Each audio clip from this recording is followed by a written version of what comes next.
Edgar's from Funneltopia here. Let's talk about dashboards, or more specifically, dashboard permissions and what kind of things you can do and what kind of permissions you can give to all the other team members. So as you know, when you log in, there's the dashboard section, right? You can set all kinds of metrics, like you can have like a default dashboard that's for everyone, right? Like in this case, you can add all sorts of data.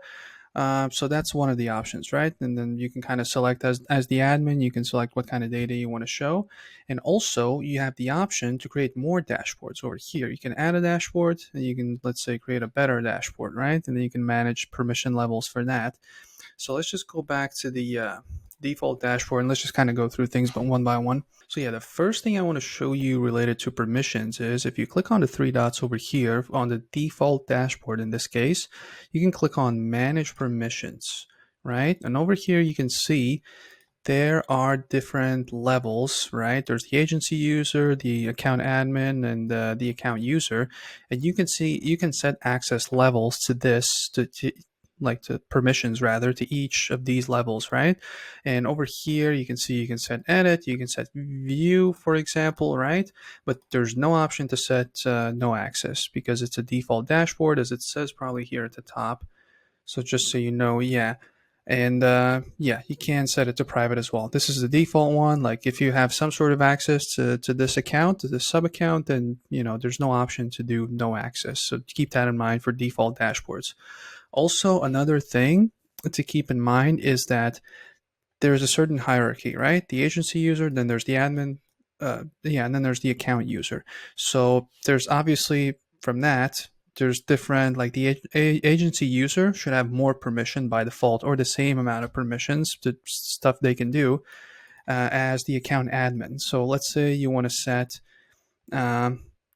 the agency user only to edit, not the full access, only edit access. This one will automatically drop as well to the same level. You can't set this one to full and this one to just edit. So if you set this one to full, this one will automatically change as well, just to avoid a case where the agency user can do less than the agency admin, right? And same thing with the account user. So that's just kind of a little thing to keep in mind, that you still kind of have to keep it logical. Yeah, so that's related to the default dashboard, right? Like I mentioned before, can be private.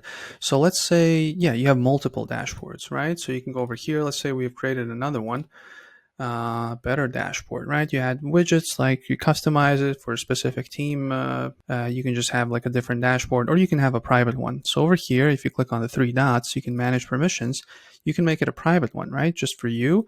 Or also you can do, the big difference here is, same thing with the access levels, full edit view, but also there can be an access, there can be, like, for example, the account user has no access, right, to this dashboard. So this is like the extra thing that you can manage when it comes to permission levels for dashboards, but this is for non-default ones. So yeah, if it's going to be a default one, then it's going to be at least view, or it's going to be edit or full. And yeah, again, if you want to set it to full, these ones are going to be full as well. So always keep that in mind.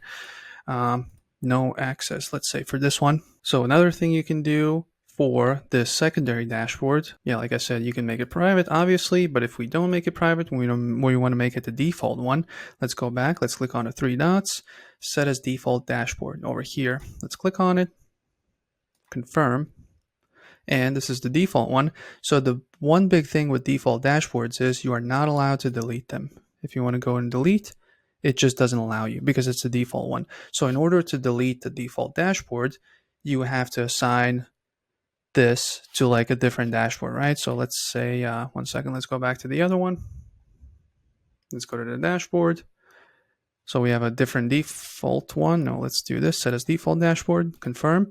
And now if we go back to the quote unquote better dashboard and we want to delete it now it's going to let us, right? Now there's no notification here that says that we're not allowed. So that's also something to keep in mind. Kind of logical, but still worth bringing it up to just in case if there's some confusion. But yeah, that's kind of the short version. Try to keep it as short as possible. Obviously you can add widgets, and that's like a whole different topic of what you should add based on what kind of team levels there are.